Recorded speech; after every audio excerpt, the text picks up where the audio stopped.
Well, I think the basics tell you that in an uncertain world, you need some certainty.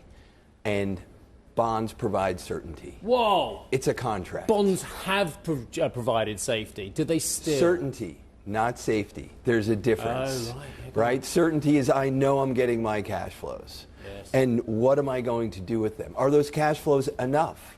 So what is enough? And when we look around the world, we're seeing revaluations in Europe. We're seeing bond sort of some degree of stability in the US. We're seeing sort of spending patterns pick up from different governments around the world. But the real yield implied in many markets is still positive. As a bond investor, my job is to beat inflation over time. If I do that, I expand my purchasing power. We've had a major revaluation in the U.S. and to a certain extent around the world coming out of 22. Those yields have remained fairly high. There's some concerns about inflation and different pockets of inflation around the world. But if I can find positive real yields, and I know that my cash flows are certain, then I should feel good about myself. Yeah. And I think that's where bond investors sit today. That's really interesting, because long before we started worrying about A, who was going to be the president, and B, what his policies were going to be, a lot of the IBs, investment banks such as Goldman's, for instance, they've been talking about things are going to be slower regardless. We've had a great run. Things are going to be slower in the equity market. And I think it was like something like 3% a year for the next 10 years was their long-term holistic view as well. So I hear what you're saying is take out all the noise and just give me my money back at the end of the day over inflation. Yes. It sounds very simple, George. It is very simple, and it's not wildly exciting. But if you can compound your portfolio at 5 to 6%, or more importantly, 2 to 4% real, you win.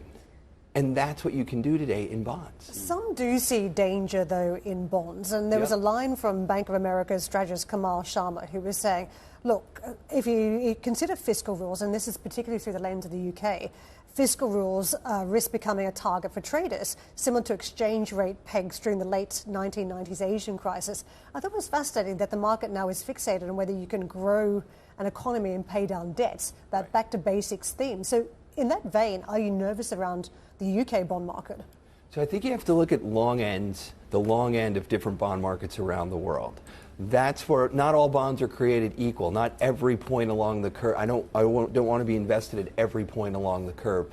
The long end is we're cautious on the long end because there are some big fundamental questions we're asking about what is sort of the long-term, medium-term, long-term expectations for inflation.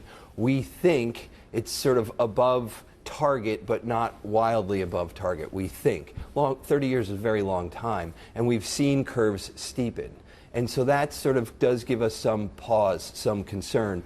If we take that sort of further down the curve where we have more certainty, more sort of visibility as to both what the market expects and what we can kind of anticipate from the economic side of things, places like the UK have sticky inflation, and it has been somewhat persistent. But if we sort of focus on that intermediate part of the curve, we actually can find some value, some real positive real yields when we sort of match inflation expectations versus the nominal yield offered.